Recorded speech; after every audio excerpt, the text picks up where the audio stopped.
Assalamualaikum warahmatullahi wabarakatuh. Salam sejahtera untuk kita semua.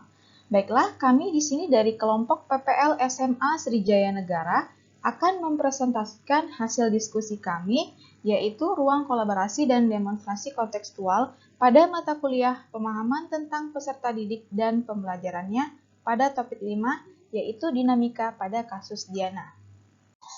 Baiklah, adapun anggota dari kelompok kami yaitu Diana Utami, Dina Reskiani, Dwiki Arindasari, Enda Devi Aryani, Fadila Tamara, Uci Minasari. Selanjutnya, pada studi kasus akan dijelaskan oleh Dina. Kepada Dina, saya persilahkan. Baiklah, studi kasus pada topik ini yaitu mengenai Diana. Saat ini adalah permulaan tahun ajaran baru. Anda adalah seorang wali kelas 4 SD yang memiliki anak didik usia 10 tahun bernama Diana. Wali kelas 3-nya mengeluhkan dinamika bersekolah Diana kepada Anda. Guru wali kelas tersebut mengatakan nilainya jauh tertinggal dari teman-temannya di kelas. Diana juga kurang baik dalam mengerjakan pekerjaan rumahnya selama masa PJJ kemarin. Bahkan pihak wali kelas mengatakan bahwa ia khawatir dengan tuntutan yang semakin tinggi di kelas 4 di pelajaran IPA, Bahasa, dan IPS yang membutuhkan banyak bacaan. Diana seringkali tidak menyelesaikan tugas-tugas yang diberikan dan ulangannya menunjukkan nilai buruk. Namun demikian, ketika materi tugas dan ulangan tersebut diulangi secara lisan dan individual, Diana dapat menjawabnya. Baiklah, selanjutnya akan dibahas oleh teman saya.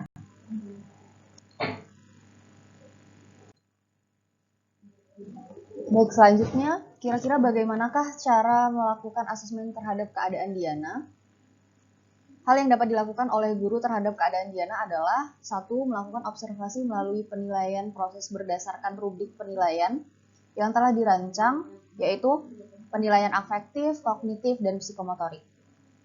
Yang kedua, itu melakukan self-assessment atau teknik penilaian di mana peserta didik diminta untuk menilai dirinya sendiri yang berkaitan dengan status, proses dan tingkat pencapaian kompetensi yang dipelajarinya dalam mata pelajaran tertentu yang didasarkan atas kriteria atau acuan yang telah disiapkan.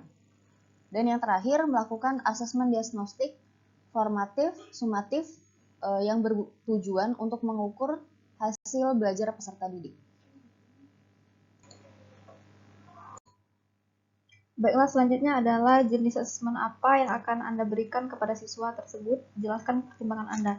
Jadi, di sini menurut kami jenis asesmen yang dapat diberikan kepada Diana adalah performance assessment, berupa hasil pengamatan penilaian terhadap aktivitas Diana.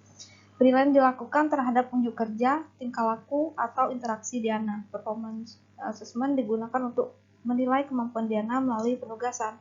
Penugasan tersebut dirancang khusus untuk menghasilkan respon atau lisan sebagai bahan pertimbangan ketika materi tugas dan ulangan tersebut diulangi secara lisan dan individual Diana dapat menjawabnya. Baiklah, yang selanjutnya adalah strategi yang dapat dilakukan berdasarkan performance assessment. Yang pertama itu melakukan identifikasi semua langkah penting atau aspek yang diperlukan atau yang akan mempengaruhi hasil akhir. Lalu yang kedua, menuliskan kemampuan-kemampuan khusus yang diperlukan untuk menyelesaikan tugas. Dan yang ketiga itu mengusahakan kemampuan yang akan diukur tidak terlalu banyak sehingga semua dapat diamati. Yang keempat, mengurutkan kemampuan yang akan diukur berdasarkan urutan yang akan diamati, jadi harus secara beruntun.